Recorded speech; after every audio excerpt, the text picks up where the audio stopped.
Bonjour à tous. Le repas du Seigneur que nous venons de partager, nous venons de prendre, nous rappelle que Jésus, dans le jardin de Gethsémanée, alors qu'il va subir la plus injuste des souffrances, fait cette prière au Père, non pas ma volonté, mais la tienne. Et heureusement, alors qu'il savait ce que ça allait lui coûter, il a suivi la volonté du Père. J'aimerais vous parler ce matin de la notion de la volonté de Dieu. Dimanche dernier, pour ceux qui étaient présents, nous avons abordé ce verset de la parole qui nous dit que toute chose concourt au bien de celui qui aime Dieu. Les bonnes et les un peu moins bonnes. Je crois que nous pouvons affirmer que la relation... Oui, je crois que la pendule ne marche pas. Regardez là. Je crois que nous pouvons affirmer que la réussite de notre relation avec Dieu, elle est liée à l'écoute de sa volonté. Et il me semble que c'est important, en cette période de rentrée, d'aller à la rencontre de Dieu pour connaître et vivre sa volonté. Nous savons, au fond de nous-mêmes, que sa volonté, elle est bonne et parfaite. Mais qu'est-ce qui nous empêche de la favoriser dans notre vie? Et pourtant, notre vie est la conséquence, le résultat des décisions que nous prenons. Et particulièrement aussi dans les décisions que nous prenons par rapport à notre relation avec Dieu. Je le dis, je le répète, et nous le savons pourtant au fond de nous-mêmes, mais commencer la journée avec ou sans Dieu peut changer le déroulement de cette journée. Ou en tout cas, peut changer peut-être certaines conséquences de mes réactions tout au long de cette journée.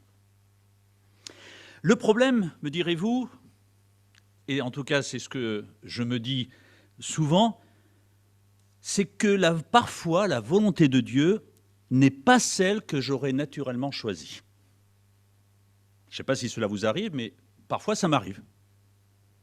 Ce serait tellement simple que la volonté de Dieu soit celle à laquelle je pense. Vous connaissez la prière du Notre Père. On revient régulièrement dessus. Je sais que Marc aime particulièrement cette prière et nous sommes nombreux à aimer cette prière. Elle est importante pour notre vie. J'aimerais vous la relire, même si je ne vais m'arrêter que sur un seul verset. La prière du Notre Père que nous trouvons dans Matthieu 6. Je vais démarrer la lecture un peu avant la prière du Notre Père pour resituer aussi le contexte de cette prière. En priant, ça s'adresse à ceux donc qui souhaitent parler à Dieu. Ne multipliez pas de vaines paroles comme les païens, qui s'imaginent qu'à force de paroles, ils seront exaucés. Ne leur ressemblez pas, car votre Père sait de quoi vous avez besoin avant que vous le lui demandiez. Voici donc comment vous devez prier. J'aurais presque envie de dire comment aussi vous devez vous comporter devant Dieu. Les deux choses sont liées. Notre Père qui es aux cieux, que ton nom soit sanctifié, que ton règne vienne, que ta volonté soit faite sur la terre comme au ciel. Donne-nous aujourd'hui notre pain quotidien. Pardonne-nous nos offenses comme nous pardonnons aussi à ceux qui nous ont offensés. Ne nous laisse pas entrer dans la tentation, mais délivre-nous du mal. Car c'est à toi qu'appartiennent dans tous les siècles le règne, la puissance et la gloire. Amen. Et ça continue sur quelques notes sur le pardon. Mais comme ce n'est pas mon thème d'aujourd'hui, je ne vais pas m'arrêter dessus, même si ce n'est pas le fruit du hasard que nous trouvions cela. Dans la prière du Notre Père, il y a donc ce verset « Que ta volonté soit faite sur la terre comme au ciel ». Intéressant. Notre relation avec Dieu doit passer par le filtre de sa volonté. Parce que si sa volonté, elle est bonne, agréable et parfaite, alors nous n'avons pas à nous inquiéter de sa volonté. Et pourtant, parfois, dans notre réaction, nous nous en inquiétons un petit peu. Et puis, la question qui suit, c'est comment connaître sa volonté? Est-ce que c'est possible ensuite de la vivre dans la mesure où elle est différente de la nôtre? Parce que quand c'est la même, c'est très facile d'aller de l'avant. Je vous propose, pour cette année, de relever ensemble le défi de se laisser diriger par la volonté de Dieu, en insistant sur la prière et sur la richesse de sa parole. Essayons. Et si, pour une fois, nous faisions confiance? Allons-y, essayons. Qu'est-ce qu'on a à perdre? Il me semble qu'on a plus à perdre quand on ne le vit pas. Mais essayons de relever ce défi. En fait, tout simplement, c'est écouter Dieu et lui parler. Alors, je regarde, a priori, tout le monde a 2 oreilles et une bouche. Donc, nous sommes déjà sur la bonne voie. Que ta volonté soit faite. Alors, nous savons que la prière du Notre Père, elle n'est pas une prière magique qu'il nous faut répéter sans réfléchir à ce que nous sommes en train de dire. Je dirais même que la richesse de cette prière, c'est de réfléchir pourquoi elle a été construite ainsi. Pourquoi Dieu nous la présente de cette manière. Cette prière, elle est pour moi une logique de ma relation quotidienne avec Dieu. Premièrement, l'honneur dû à Dieu. Je m'adresse à qui? À Dieu qui se présente comme un Père. Une proximité qui m'est offerte. Je suis Dieu et je veux être ton Père, parce que je t'aime. Et puis, on voit les aspects de la vie quotidienne. Le pain quotidien, la repentance, le pardon, la résistance à ce qui ne plaît pas à Dieu. Mais il y a une introduction à ces points. La volonté de Dieu comme base de tout ce qui va suivre. Pourquoi ? Parce que ce pain quotidien, Dieu sait ce qui est le mieux pour moi. C'est-à-dire que nous ne sommes plus sur la base de « donne-moi ce que j'ai envie », mais « donne-moi ce que tu penses bon pour moi ». La notion de la repentance et du pardon, c'est pas quand moi j'y arrive ou quoi, c'est bon pour moi, alors aide-moi dans ce domaine. Et puis la résistance au mal, ça semble évident, mais selon les critères de ce que Dieu nous enseigne. Et puis ça finit comme une logique, les conséquences de la gloire de Dieu. Que ton règne vienne. C'est à toi qu'appartient la puissance, le règne, la gloire. Amen. Quelle joie, quelle gloire. En fait, une prière centrée sur Dieu et sur sa volonté. Alors, si vous êtes imparfait comme moi, je ne vous le souhaite pas, généralement, quand on lit le Notre Père qui est aux cieux, que ton nom soit sanctifié, que ton règne vienne. Et puis nous disons assez rapidement que ta volonté soit faite sur la terre comme au ciel. Donne-nous aujourd'hui notre pain de ce jour. Que ta volonté soit faite. Est-ce que c'est facile de connaître la volonté de Dieu? Et je dirais de la vivre. Quand nous parlons de la volonté de Dieu, bien souvent nous nous arrêtons uniquement sur quelques moments importants de la vie sur terre, alors que Dieu la présente comme une attitude quotidienne d'une personne qui s'attend à Dieu pour sa vie. Mais bien souvent, nous demandons la volonté de Dieu pour les événements hyper importants de notre vie. Et c'est bien. Mais le reste du temps, qu'en est-il? Qu'est-ce que la volonté de Dieu? La volonté de Dieu, ce n'est pas un petit bonus que Dieu nous donne à certains moments de la vie en disant « tiens là, hop, demande-moi ce que j'en pense ». C'est une attitude quotidienne de soumission vis-à-vis de Dieu. Rappelons-nous que la chute a fait de nous des petits dieux qui, après avoir mangé de ce fruit de la connaissance du bien et du mal, Nous avons décidé en tant que petit Dieu, nous décidons ce qu'est la volonté de Dieu, du petit Dieu que je suis, ce qui est bien, ce qui est mal. Or, Dieu nous appelle à revenir à ses critères à lui, à ce que lui estime bien, à ce que lui estime mal. Et tout simplement, je dirais, à se soumettre au seul Dieu qui existe, notre Dieu créateur, notre Père. C'est aussi la volonté de Dieu, un engagement dans une relation résumée dans cette prière du Notre Père. Qui est Dieu? Tu me donnes ce qui est bon pour moi, et je te dois tout. C'est aussi une relation renouvelée avec Dieu et avec les autres quand nous entrons dans cette volonté. Et puis c'est aussi tout simplement, peut-être aurais-je dû commencer par ça, une décision, une demande, un désir, que ta volonté soit faite. Comme je l'ai dit au début, le problème c'est que cette décision me met en conflit avec ma propre volonté. Parce que nous avons tous des attentes, des envies, des ambitions, qui parfois vont dans le sens de la volonté de Dieu et qui parfois n'y vont pas. Et je dirais, et je rajouterais qu'il nous arrive trop souvent d'avoir peur de connaître la volonté de Dieu. Vous savez, Jésus nous parle de perdre notre vie, c'est-à-dire de la laisser, de nous soumettre à ce que Dieu veut pour nos vies. Pour laisser de la place à Dieu et d'apprendre à l'écouter. Parce que si nous arrivons devant Dieu avec notre réponse à la question, ou avec une telle conviction que je sais ce qu'il me faut, ce qu'il faut vivre et ce qu'il faut mettre en place, alors je me situe plus dans une démarche d'attendre que Dieu signe mon envie que d'être un auditeur attentif à ce que Dieu voudrait pour moi. Et trop souvent, je peux me présenter devant Dieu avec déjà la réponse. Et je ne suis plus en capacité d'écoute. Parfois, nous parlons avec des personnes et à un moment, on se dit, mais il n'écoute plus ce que je suis en train de dire. Il est déjà sur le point suivant.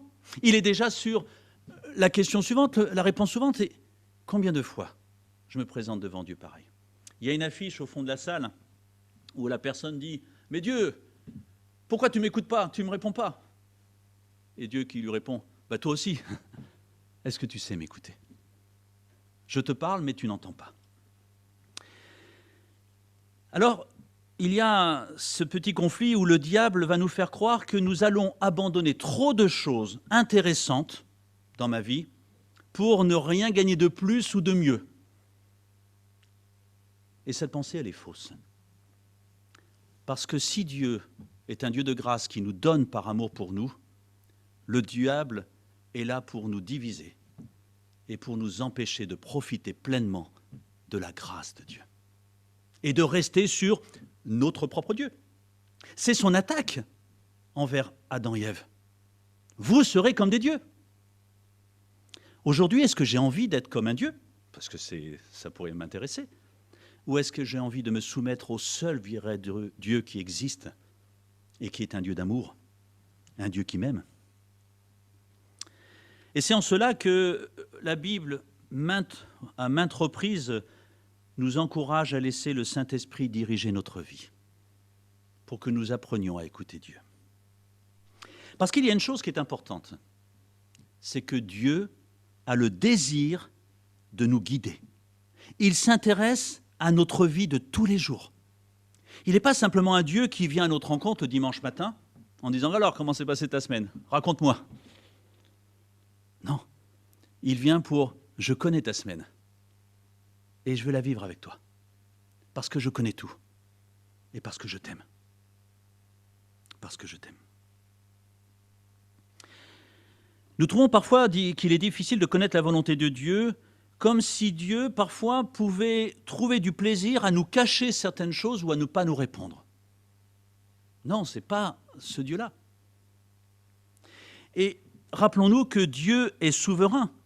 Et bien souvent, quand nous n'avons pas de réponse, pour ne pas dire quand nous n'avons pas ma réponse ou la réponse que j'attends, est-ce que ça veut dire que Dieu ne parle pas? Ou est-ce que parfois, ça pourrait dire que je ne sais pas écouter ou que j'en ai peur. Parce que la première question qui vient à notre esprit, c'est est-ce que j'ai envie d'écouter Dieu ou est-ce que j'ai peur de l'écouter? Parce que la volonté de Dieu, alors je vous mets en garde, va vous conduire dans un chemin où vous risquez de connaître la paix de Dieu et son bonheur. Alors faites attention. Est-ce que vous avez envie de ça? Même dans les difficultés, c'est ce que nous avons vu dimanche dernier. Alors c'est vrai que l'orgueil qui est dans ma vie fait que j'ai peur un peu de ce que Dieu va me présenter, parce que je sais au fond de moi-même que c'est bien, mais je sais aussi qu'il risque de m'amener sur des chemins qui ne sont pas ceux que j'ai choisis, qui ne correspondent pas forcément à mes ambitions, ou qui risquent de remettre beaucoup de choses en question dans ma vie. Mais est-ce un drame? Non. C'est parce qu'il a quelque chose de beau à me faire vivre. Et il me faut juste avoir cette petite foi qui m'amène à croire que ce qui va suivre peut être au bénéfice de ma vie. La charte relationnelle qui, je le crois, correspond à la volonté de Dieu pour notre Église, risque effectivement, si on la suit dans son ensemble, à remettre en question certains principes. Vous vous rendez compte peut-être de m'amener vers d'autres personnes que celles dont j'ai l'habitude d'aller vers elles. Peut-être même de m'encourager à prendre une nouvelle place, ou de laisser une place, ou de vivre autre chose. Mais si c'est pour notre bien, est-ce que ça ne vaut pas le coup de lui faire confiance? Je crois que la question importante également par rapport à la volonté de Dieu et qui m'aide dans ma vie, c'est est-ce que je suis conscient que Dieu m'aime? C'est bête comme question, mais est-ce que je suis conscient que Dieu m'aime? Vous savez, à la Samaritaine, Jésus lui dit, si tu connaissais le don de Dieu, et qui est celui qui te dit, donne-moi à boire, mais tu foncerais. Si tu savais, si tu connaissais. Et ça, c'est une question pour moi qui a été importante. Est-ce que je réalise à quel point Dieu il m'aime? À quel point Dieu vous aime? Et que vous n'aurez jamais plus d'amour parce qu'il vous a déjà tout donné. Dieu veut mon bonheur à partir d'un plan qu'il a établi dans sa perfection, parce qu'il sait exactement ce que je vais vivre et ce dont j'ai besoin. Alors Dieu, quelque chose d'évident, il révèle sa volonté à ceux qui sont en relation avec lui. Si je ne suis pas en relation avec une personne, j'aurai beaucoup de mal à connaître quelle est sa volonté, ou ce qu'il attend, ou ce qu'il a envie. Donc la question qui s'ensuit encore, c'est où j'en suis dans ma relation avec Dieu? Est-elle quotidienne? Cette prière du Notre Père, se présenter devant Dieu parce que j'ai envie de te connaître. J'ai envie de savoir, j'ai besoin de toi. J'ai besoin de cet amour. Ou est-ce que je suis sur une relation qui se concentre sur le dimanche ou à certains moments de la semaine ou à un moment quand je ne vais pas bien, où j'ai besoin, Seigneur, aide-moi. Où j'en suis avec Dieu?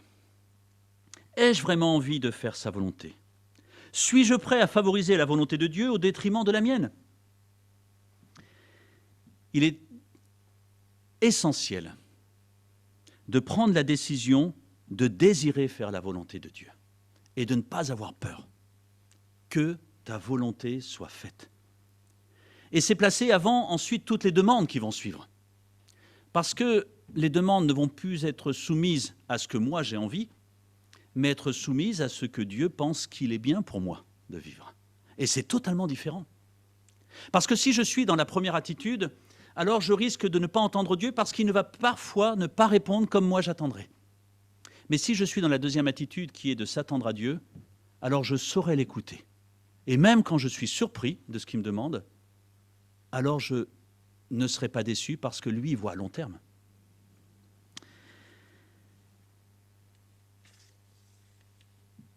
Qu'est-ce que je veux mettre en avant? Je prends un exemple, Matthieu 7, 12, « Faites pour les autres tout ce que voudriez qu'ils fassent pour vous, car c'est là tout l'enseignement de la loi et des prophètes. » Ou ce verset, « Que les autres me donnent ce que moi j'ai envie », épître de Paul à mon petit égo perso, chapitre 1, verset 2. Je vous donnerai le verset 1 après, si vous voulez.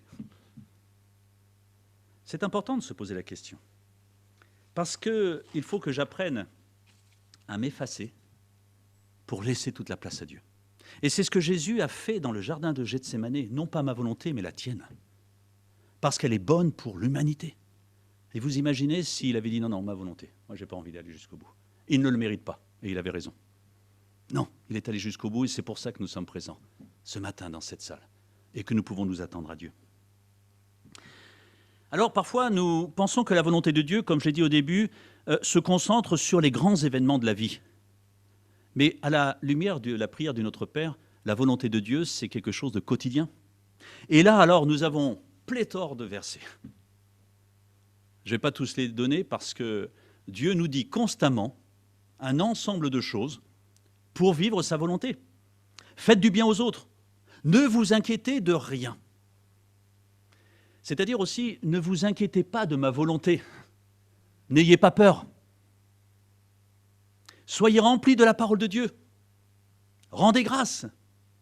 Et je pourrais continuer. Tant de lignes directrices que Dieu nous donne dans sa parole. Parfois, j'ai l'impression que Dieu n'a pas répondu parce que je ne fais pas attention à ces petites demandes quotidiennes de la vie. Mais si je ne m'inscris pas dans ces petites demandes quotidiennes de la vie, comment serais-je en capacité de l'entendre dans les grandes décisions de ma vie? La Bible nous dit qu'il nous faut être fidèles dans les petites choses. Mais si je ne suis pas capable déjà, dans ces petites choses, de croire que ce que Dieu me demande est bon, ça va être compliqué de l'écouter dans les grandes choses de ma vie. Alors, il y a des éléments, et on vient de le voir, qui sont notés dans la parole. Si j'ai envie de savoir ce que Dieu veut pour ma vie, eh bien, il me faut apprendre à lire la parole et puis à mémoriser certains versets. Tiens, là, Dieu est en train de me dire quelque chose. Je vais le noter. Alors, ce n'est pas facile, mais je vais demander à Dieu de m'aider, parce que c'est sa volonté. Alors, il y a aussi des volontés spécifiques de notre vie. Si vous cherchez quel choix pour mes études, quel choix pour mon mariage, pour mon travail, pour mon logement, quelle église, vous n'aurez pas un verset, chapitre 48, verset 34, qui vous dira, voilà, donc tu vas travailler à tel endroit, dans telle ville. D'ailleurs, certaines villes n'existaient pas à l'époque de Jésus. Mais si par contre j'ai appris à l'écouter dans les petites choses, alors je vais apprendre à l'écouter dans les grandes choses de ma vie. Et c'est un peu comme si ça deviendra naturel. Alors, pour nous aider, il y a des questions importantes que je dois me poser face à ces inconnus pour la suite. Certaines de ces questions, et vous allez le remarquer, sont liées à la personne de Dieu. Ce n'est pas « qu'est-ce qui me ferait le plus plaisir ?» Mais j'ai le droit de me poser cette question, à condition ensuite de la soumettre à la volonté de Dieu. Parce que, juste une parenthèse, parfois Dieu nous laisse le choix. Il n'est pas en train de nous dire, là, il n'y a qu'une réponse, là, il n'y a qu'une porte. Tu vois, il y a 25 portes pour t'embêter, parce que comme ça, tu ne sais pas laquelle c'est. Non, Dieu parfois nous laisse du choix. Mais il faut ensuite soumettre ce choix à sa volonté. Je ferme cette parenthèse. Pour prendre une bonne décision qui soit conforme à la volonté de Dieu, il y a des questions telles que, est-ce que cela va m'aider à aimer et à me rapprocher de Dieu, encore plus, ou pas? Est-ce que cela va m'aider dans mes relations avec mon prochain? Est-ce que cela va me faire grandir dans ma foi? Est-ce que cela va m'aider à prendre du temps avec Christ? Voilà les questions que Dieu aime que nous nous posions face à une décision, face à un choix. Est-ce que je suis en train de me mettre en avant, Dieu, ou est-ce que je suis en train de te mettre en avant, Dieu, dans ma vie? Et c'est probablement cette question-là qui revient dans chaque situation que nous rencontrons. Ta volonté et non la mienne. Ensuite, il y a cette notion de l'engagement personnel, l'engagement quotidien avec Dieu, s'engager à faire tout ce que Dieu va nous demander de faire. Et si je ne suis pas prêt à lui demander, alors je limiterai automatiquement l'accomplissement de la volonté de Dieu dans ma vie. Parce que Dieu sait déjà, nous, on l'a lu dans la prière, ce que... Voilà, le Père sait de quoi vous avez besoin avant que vous le lui demandiez. Et pourtant, il attend que nous lui demandions. Pourquoi ? Parce qu'il ne veut pas nous imposer quoi que ce soit. Nous sommes des êtres libres, mais il attend que nous lui demandions. Parce qu'il a en réserve la réponse qui est la bonne dans tous les domaines de notre vie. Donc, demandons à Dieu, sans avoir peur. Et engageons-nous à dire, Dieu, je te demande parce que j'ai envie de suivre. Mais là, je vais avoir besoin de ton esprit, parce que j'ai peur de ne pas y arriver. Et puis parfois d'être prêt à attendre. On a tellement l'habitude dans notre société d'avoir tout de suite, que quelque part on fonctionne avec Dieu. Dieu, je t'ai demandé un truc tout à l'heure, il était 10h30, il est 10h40, tu m'as toujours pas répondu. Mais qu'est-ce que tu fais ? Et il pourrait me répondre, dis donc, ça fait des années que je te demande de m'écouter, parce que je t'aime. Mais je reste patient, parce que j'ai envie de te donner tellement de choses. Comment connaître la volonté de Dieu ? Simplement en ouvrant la parole, simplement en lui demandant. Mais pour cela, il faut que je vive une relation avec lui. Si je vais vers un inconnu en lui disant « Au fait, qu'est-ce que tu veux que je fasse pour toi ? Qu'est-ce qui est bon pour toi ?» Et parfois, Dieu peut rester un inconnu parce que je le connais peu, alors que Dieu, il aimerait tellement que je vive cette relation quotidienne avec lui. Et puis Dieu utilise des circonstances parfois favorables de la vie, mais à condition de lui demander, en ouvrant des portes. Pensons à Paul, je resterai néanmoins à Éphèse jusqu'à la Pentecôte, car une grande porte et d'un accès efficace m'est ouverte et les adversaires sont nombreux. Il a vu qu'une porte s'ouvrait. Seigneur, c'est la bonne porte ? Si tu la laisses ouverte, si j'y vais. Parfois nous demandons à Dieu de nous montrer ce qu'il faut faire, alors que Dieu nous ouvre la porte et nous dit, mais vas-y. Mais il y a un autre élément dans un autre texte de Paul qui est important. Je suis allé à Troas pour y annoncer la bonne nouvelle du Christ. J'y ai trouvé, grâce au Seigneur, des portes largement ouvertes à mon activité. Cependant, je n'ai pas eu l'esprit tranquille parce que je n'y avais pas retrouvé mon frère Tite. C'est pourquoi j'ai pris congé des croyants et je suis parti pour la Macédoine. Cette notion de la paix intérieure. Est-ce que je suis en paix quand je prends une décision pour Dieu ? Et pour moi, ça a été souvent un élément important. Quand je ne suis pas en paix, s'il y a quelque chose qui coince, Dieu, montre-moi, parce que là, je crois que ce n'est pas ta volonté. Par contre, quand je suis en paix, mais dans la condition de vivre une relation avec Dieu, alors je peux me dire, tiens, Dieu me donne cette paix. Il est présent, il est heureux, je suis sur la bonne voie. On peut aussi s'attendre aux conseils des autres, parce que Dieu peut utiliser d'autres personnes, mais attention à qui nous demandons. Demandons à quelqu'un qui a de l'amour, qui s'appuie, qui est quelqu'un qui connaît la parole de Dieu et qui sait s'y soumettre. Parce que sinon, je retombe dans des mêmes travers. Quelqu'un en qui j'ai confiance. Quelqu'un qui ne juge pas, qui ne critique pas. Quelqu'un qui me dira la vérité et non ce que j'ai envie d'entendre. Il m'est déjà arrivé d'avoir une personne qui m'appelait pour poser la question et dans la discussion, au bout d'un moment, je me suis rendu compte que j'étais le énième pasteur qu'elle appelait. Et j'ai vite réalisé qu'en fait, elle attendait que quelqu'un lui dise oui. Et je lui ai dit, mais en fait, vous m'appelez parce que vous aimeriez que je vous dise oui à votre question. Qu'ont dit les autres ? Il y a eu un gros silence, et je lui ai dit, est-ce qu'ils ne vous ont pas dit ceci, parce que la réponse dans ce cas-là était évidente. Oui, mais... Je dis maintenant, il n'y a qu'une décision que tu peux prendre. C'était une jeune.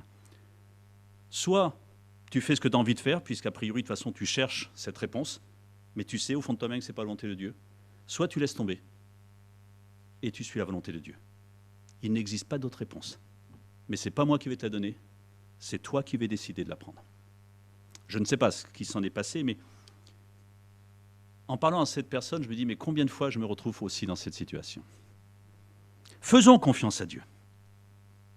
Pour terminer, en conclusion, avons-nous besoin de connaître la volonté de Dieu dans différentes situations ? Oui. En tout cas, moi, je réponds oui. Est-ce que j'ai besoin de la volonté de Dieu pour avancer sereinement dans ma vie de tous les jours ? Oui. Oui. La prière est la première étape, demander. Mais la leçon du Notre Père nous rappelle que je dois me rappeler à qui je parle. Me rappeler la grâce que Dieu me donne. Me rappeler qu'il veut me donner des choses merveilleuses, mais selon sa volonté. Et à ce moment-là, je profiterai de la paix de Dieu. Prière, première étape, évidente, et la parole est celle qui vient se confondre avec cette étape. Que me dis-tu ? Il faut l'écouter. Car c'est Dieu lui-même qui agit en vous pour produire à la fois, c'est-à-dire deux choses en même temps, le vouloir et le faire, conformément à son projet. Vous vous rappelez la suite ?